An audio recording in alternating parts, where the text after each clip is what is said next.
हर हर महादेव।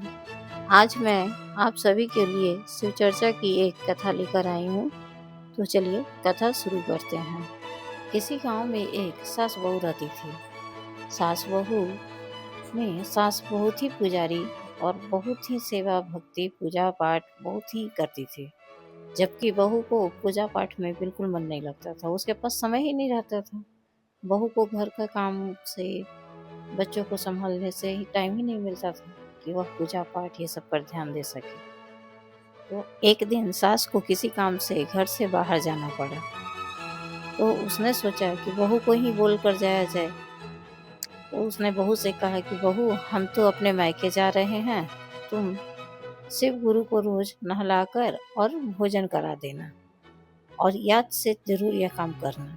बहू कहती है, हाँ माँ जी, आप जाइए ना, हम एकदम ध्यान देंगे, उनको रोज नहला भी देंगे और भोजन करा देंगे।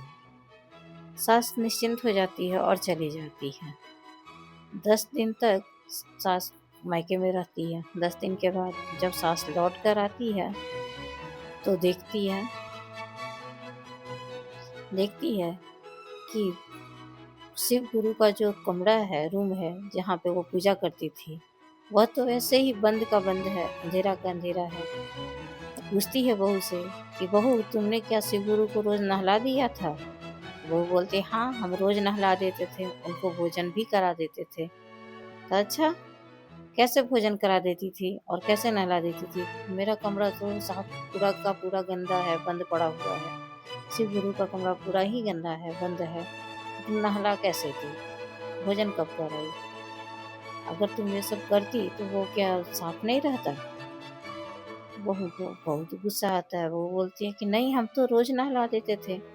हम रोज उनको बोलते थे कि हे माँ जी के शिव गुरु, चलिए नहाने, तो वो आ जाते थे और हम ले जाके नहा देते थे उनको।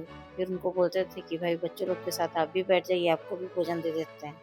तो वो बैठ जाते थे, हम भोजन देते थे, खा लेते थे। तो खाकर उसके बाद चले जाते थे। वो अपने कमरे में चले जाते थे, हम अपना काम में व्यस्त हो जाते थे। सास सोचती है कि कैसा बहका बहका बात कर रही है। सास बोलती है कि ठीक है, तब आज भी तुम ही उनको बुलाओ और नहलाओ, नहलाकर और भोजन करा दो। हम देखे तुम कैसे कराती है। कि ठीक है माँ जी, आप बैठिए ना, हम बुला के उनको नहला भोजन करवा देते हैं। वो बहू जाती है शिव गुरु के कमरे के पास, बोलती है, हे माँ जी के शिव गुरु, आप आइए बाहर, हम आपको नहला देंगे और भोजन करा देंगे। बस भगवान बच्चे का रूप धारण करके चले आते हैं।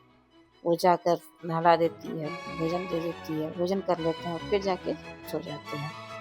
माँ जी जब देखती है तो माँ का तो बस माथा घूम जाता है। वह बहू के चरणों में जाकर गिर पड़ती है कि आज तुम्हारी वजह से हमको शिव गुरु का दर्शन हुआ। मेरी बहू तो मतलब बहुत ही सच्ची और ईमानदार है। वह तो भगवान को सच्चे भाव से बुलाती है और भगवान चले आते हैं, और समझ जाती है कि भगवान सच्चे भाव के भूखे होते हैं, दिखावे के भूखे नहीं होते।